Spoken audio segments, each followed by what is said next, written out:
Shalom, Bapak Ibu, Saudara yang terkasih di dalam Tuhan Yesus. Selamat pagi dan salam sejahtera bagi kita semua.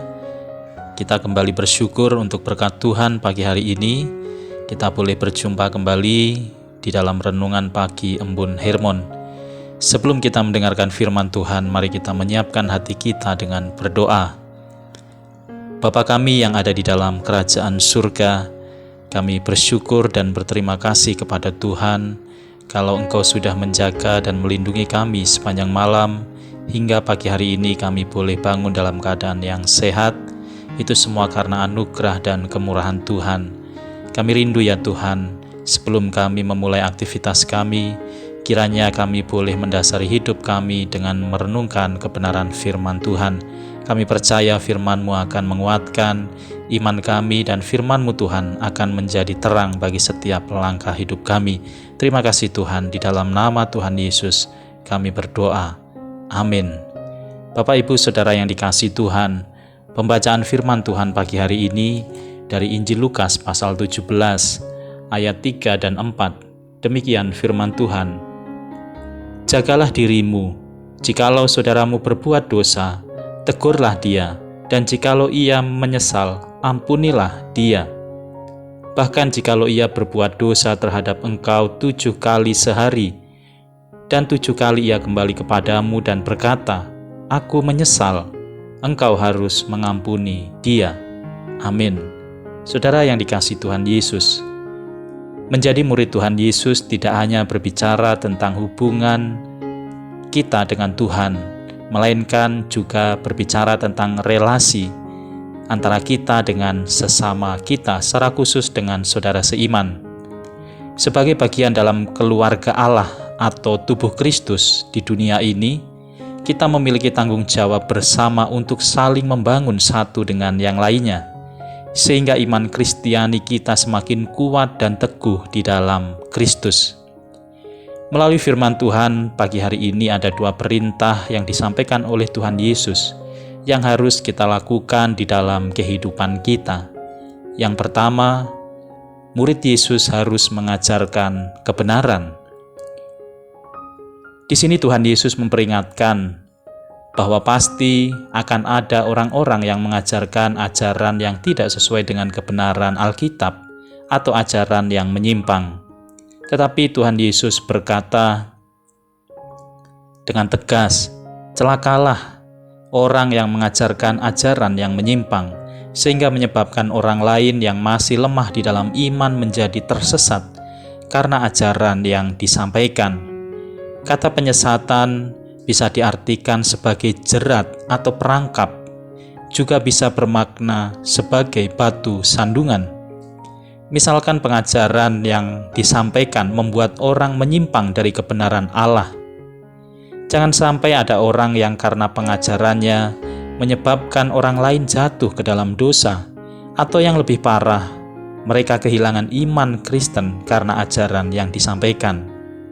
Yesus berkata, kalau ada orang yang menyesatkan saudaranya dengan ajaran yang tidak benar, maka kematian yang kekal adalah hukuman bagi orang itu.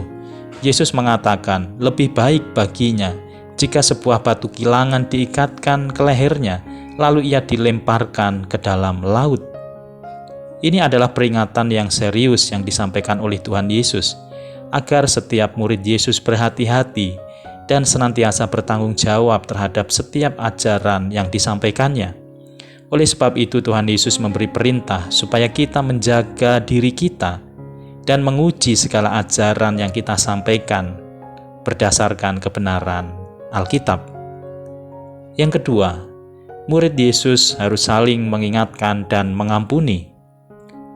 Tuhan Yesus memberikan satu perintah bahwa ada tanggung jawab yang tidak kalah penting yang harus kita kerjakan sebagai murid-murid Tuhan Yesus, yaitu agar kita saling menegur dan menasihati dalam kasih jika ada saudara seiman yang berbuat dosa atau kesalahan. Dosa atau kesalahan orang lain hendaknya tidak dijadikan bahan pergunjingan. Sikap yang benar ialah jangan membesar-besarkan dan jangan juga menganggapnya sebagai hal yang sepele. Orang yang telah melakukan kesalahan harus dinasihati dan jikalau dia menyesal, ia harus diampuni. Firman Tuhan dalam Amsal 27 ayat 5 dikatakan, lebih baik teguran yang nyata-nyata daripada kasih yang tersembunyi. Inilah bukti kasih yang nyata di dalam kehidupan kekristenan kita. Lebih lagi Tuhan Yesus mengatakan dalam Lukas pasal 17 ayat 4, bahkan jikalau ia berbuat dosa terhadap engkau 7 kali sehari, dan 7 kali ia datang kepadamu dan berkata, aku menyesal, engkau harus mengampuni dia. Saudara yang dikasihi Tuhan, untuk menegur dan mengampuni saudara yang melakukan kesalahan bukanlah sesuatu yang mudah. Banyak orang yang memilih mundur dari relasinya dengan orang yang berbuat salah daripada harus menegur dia. Padahal sebuah teguran atau nasihat adalah langkah awal dari proses pemulihan. Dalam hal ini tentu kita tidak sedang menjadi hakim bagi orang yang bersalah, tetapi dengan kasih dan kesabaran untuk menunjukkan kesalahan yang dilakukannya. Dan seorang murid yang sejati harus berani mengakui kesalahan dan hidup di dalam pertobatan. Demikianlah juga bagi kita yang mengampuni kesalahan orang lain. Hal ini seharusnya tidak menjadikan diri kita merasa hebat atau bangga karena sudah mengampuni orang yang bersalah. Tuhan Yesus mengajarkan bahwa kita adalah hamba yang memang selayaknya taat melakukan apa yang Tuhan perintahkan, termasuk dalam hal mengampuni sesama. Sebagaimana Yesus sudah mengampuni dosa-dosa kita, demikianlah juga kita saling mengampuni sesama yang melakukan kesalahan. Murid-murid Yesus merasa perintah ini adalah sesuatu yang berat, sehingga mereka membutuhkan iman yang lebih besar untuk dapat mengampuni. Tetapi Tuhan Yesus berkata kepada murid-muridnya, yang dibutuhkan di sini bukanlah iman yang lebih besar, melainkan mereka harus memiliki hati sebagai hamba yang mau selalu taat kepada perintah Tuhan. Amin. Saudara yang dikasihi Tuhan, mari kita tunduk kepala, kita berdoa. Terima kasih Tuhan Yesus, kami bersyukur untuk firman-Mu pagi hari ini ya Tuhan. Engkau mengajarkan kepada kami agar kami menjadi murid-murid Tuhan Yesus yang senantiasa boleh mengajarkan kebenaran. Dan kiranya kami juga senantiasa boleh menjadi murid Yesus yang saling mengingatkan, saling menasehati jika ada saudara kami yang melakukan kesalahan. Dan demikian juga Tuhan mengajarkan kepada kami untuk kami saling mengampuni sesama kami, seperti Tuhan Yesus sudah mengampuni setiap dosa kami. Terima kasih Tuhan untuk firman-Mu hari ini. Mampukan setiap kami untuk boleh melakukannya di dalam kehidupan kami. Dan saat ini ya Tuhan, kami mau menyerahkan kehidupan kami sepanjang hari ini di dalam setiap karya, tugas, pelayanan, dan pekerjaan yang akan kami kerjakan. Kiranya Tuhan yang akan memimpin, menyertai, dan menopang kehidupan kami, sehingga apa yang kami lakukan dan kerjakan membawa sukacita dan damai sejahtera, serta menjadi berkat bagi keluarga kami dan juga bagi sesama kami. Dan saat ini ya Tuhan, kami juga mau serahkan kehidupan kami secara khusus situasi dan keadaan yang terus kami doakan di mana pandemi belum berakhir. Kami percaya Tuhan tetap menolong kami, Tuhan terus menguatkan kami, Tuhan menguatkan keluarga kami, saudara kami, sahabat, tetangga kami yang saat ini sedang berjuang untuk sembuh dan sehat, baik dari kelemahan karena virus COVID-19 ataupun karena penyakit yang lain. Kami percaya dengan kuasa dan pertolongan Tuhan kami akan disembuhkan, kami akan dipulihkan, dan kami akan mengalami kesehatan yang sempurna.